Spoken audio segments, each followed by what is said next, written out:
रामं लक्ष्मणं पूर्वजं रघुवीरं सीतापतिं सुन्दरं काकुत्स्थं करुणाकरगुणनिधिं विप्लप्रियधार्मिकं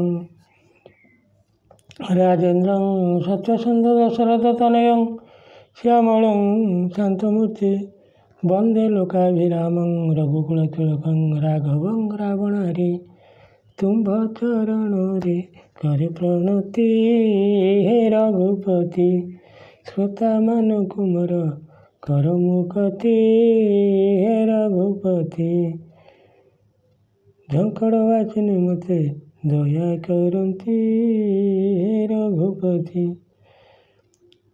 से मर्यादा पुरुष रामचंद्र की जय, भरतलाल जी की जय, शत्रुघ्न जी की जय, लक्ष्मण लाल जी की जय, हनुमान जी की जय, सीता सती की जय। मोर प्रिय श्रोता बंधुगण, आपण मैंने पूर्व अध्याय शुणुते गंगा को भगीरथ मत को आने विषय बिंदु सरोवर नहीं छाड़िले महादेव एक आप शुणी बिंदु सरोवर गंगा पड़ी सात धार हेले रूपमाला प्रकार बहिले तांको नाम सातोटी नाम है राबिनी प्लाबिनी नलिनी। ये पूर्व दुर्ग को ये तीन धार गले सीता सिंधु सुचक्षु शतदला ये तीन धार प्रखर बेगर पश्चिम को ये तीन धार गले आउ जो शेष धारटी रहिला भगीरथ एमानक मध्यरे जो शेष धारटी रहिला भगीरथ राजा पछे पछे गले ब्रह्मा देखिले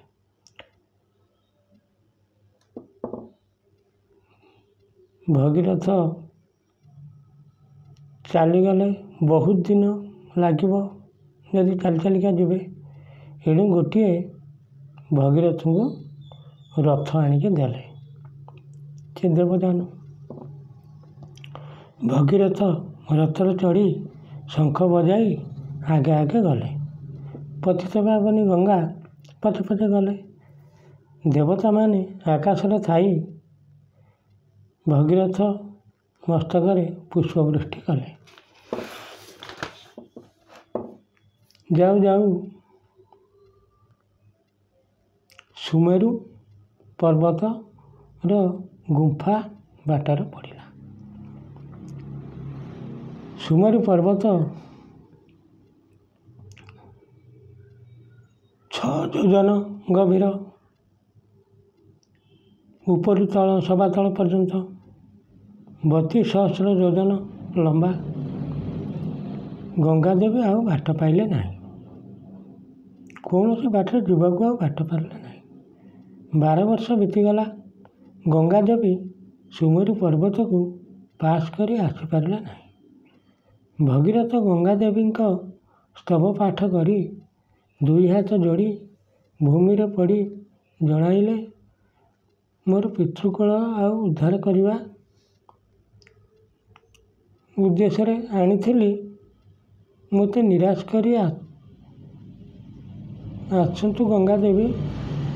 पतित पावनी गंगा देवी कहले ना तो निराश करूनी हे सूर्यवंश पुत्र तुम्भ संगे जावाई मु बाट पाऊना तुम्हें जेबे ऐरावत हाथी आणव सी दंताघात करी यदि बाट फिटेदब मु तुम पछे पछे देवी।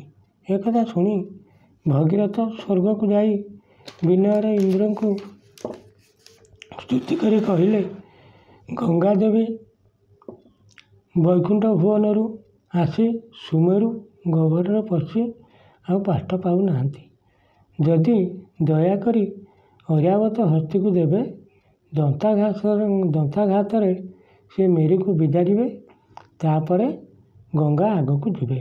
ଇନ୍ଦ୍ର ଐରାବତ ହସ୍ତୀକୁ ନିର୍ଦ୍ଦେଶ ଦେଲେ ଭଗୀରଥ ସାଙ୍ଗରେ ଯାଇ ସୁମେରୁ ପର୍ବତକୁ ଦାନ୍ତ ମାରି ବାଟ ଫିଟେଇ ଦେଲେ ଗଙ୍ଗା ଆଗକୁ ଯିବେ। ଭଗୀରଥ ଐରାବତ ହସ୍ତୀକୁ ସାଙ୍ଗରେ ଧରି କିଛି ବାଟ ଆସିବା ପରେ ଐରାବତ କହିଲେ, ଭଗୀରଥ ତୁମେ ଆଗେ ଯାଇ ଗଙ୍ଗାକୁ ପଚାରିକି ଆସ। ଗୋଟେ ରାତି ମୋ ସହିତ ଯଦି ସହବାସ କରିବ ମୁଁ ସାଙ୍ଗେ ସାଙ୍ଗେ ବାଟ ଫିଟାଇ ଦେବି। ଟିକେ ଗର୍ବ କରି କହିଲେ। ଭଗୀରଥ ଏକଥା ଶୁଣି ମନ ଦୁଃଖ କଲେ। ଇଏ କ'ଣ ଏମିତି କଥା କହୁଛି। କାନ୍ଦି କାନ୍ଦି ମୁହଁକୁ ତଳକୁ କରି ଗଙ୍ଗାଙ୍କ ପାଖରେ ଯାଇ ପହଞ୍ଚିଲେ।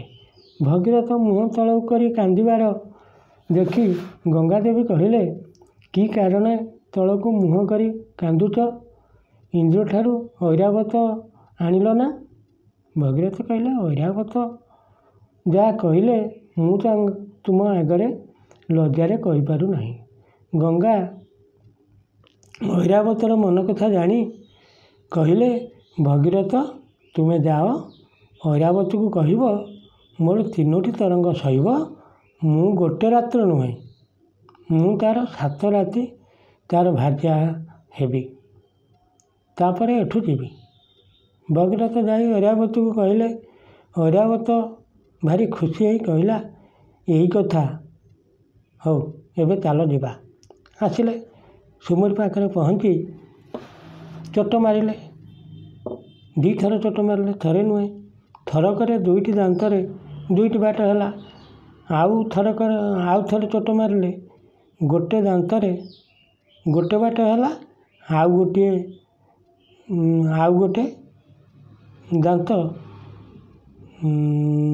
ଭାଙ୍ଗିକି ତା ଭିତରେ ରହିଗଲା, ଗାତ ଭିତରେ।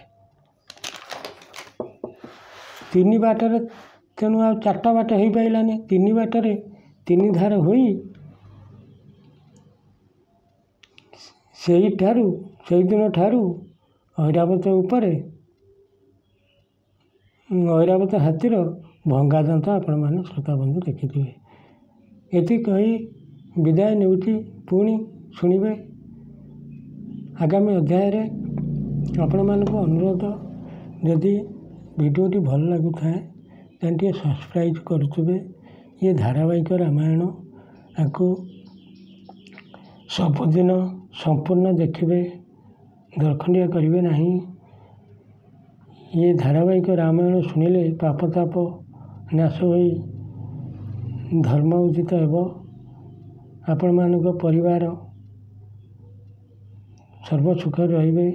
ଏତିକି କହି ସମସ୍ତଙ୍କର ସେଇ ମର୍ଯ୍ୟାଦା ପୁରୁଷ ରାମଚନ୍ଦ୍ର ସମସ୍ତଙ୍କର ମଙ୍ଗଳ କରନ୍ତୁ। ଏତିକି କହି ବିଦାୟ ନେଉଛି। ଜୟ ଶ୍ରୀରାମ।